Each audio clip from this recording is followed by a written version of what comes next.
जी, तो इसका मतलब तो ये हुआ कि जब आप बोलने भी नहीं देंगे तो फिर अपोजिशन करेगा क्या?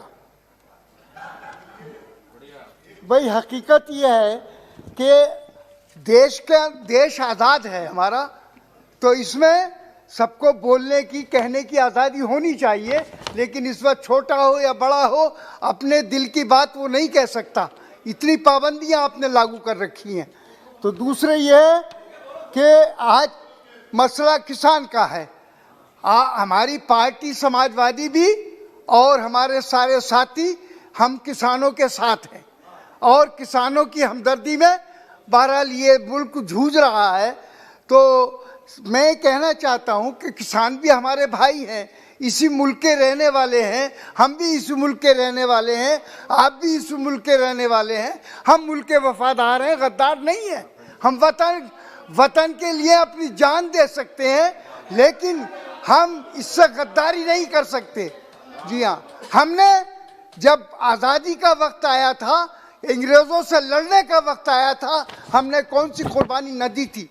जो आपको अच्छा नहीं लगता या आप पसंद नहीं करते हमारी बात को सुनना भी, तो मैं चाहूँगा कि इस वक्त किसानों का मसला एक ऐसा बुनियादी मसला है कि इस किसानों के मसले पर अगर गौर नहीं किया गया तो देश, बहरहाल किसानों का देश है ये, किसान अगर जिंदा नहीं रहेगा तो मुल्क भी हमारा वतन कैसे कायम रहेगा?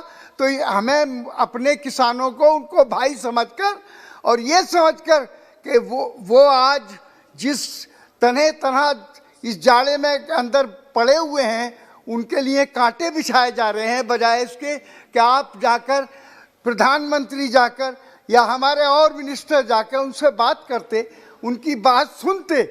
तो सच्चाई की बात यह है कि किसानों के साथ के खिलाफ जो 3 कानून पास किए गए हैं, इनको वापस लेना चाहिए गवर्नमेंट को।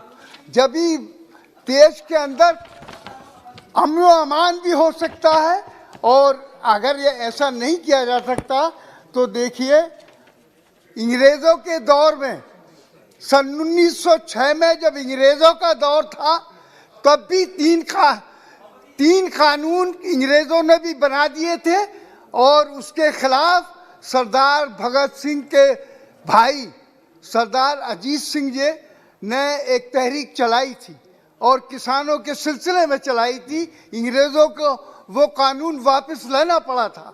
तो इसलिए इसमें इंसल्ट महसूस नहीं करनी चाहिए। हमें अपने देश की भलाई देखनी है, किसानों को भी हमें मरने नहीं देना है, जिंदा रहने देना चाहिए। और मैं ये कहता हूँ आप लोगों से, अपने बहरहाल आपकी बीजेपी की गवर्नमेंट है, तो उस सिलसिले में उजालों से ज़रा कह दो न इतराएं, उजालों से ज़रा कह दो न इतराएं, सहर के बाद अंधेरा ज़रूर होता है। जब सुबह आती है तो एक दिन अंधेरा भी होगा, रात भी ज़रूर आएगी। और इन्हीं अल्फाज के साथ मैं कहना चाहता हूँ बीजेपी गवर्नमेंट से और उनके साथियों से, उनके सबसे, कि वो सियासी आईने में अपनी शक्ल देखें, उसके बाद अंदाज़ा करें कि हमारा इस देश में क्या हो गया। और हाँ, कल शक्ल साफ नहीं रही।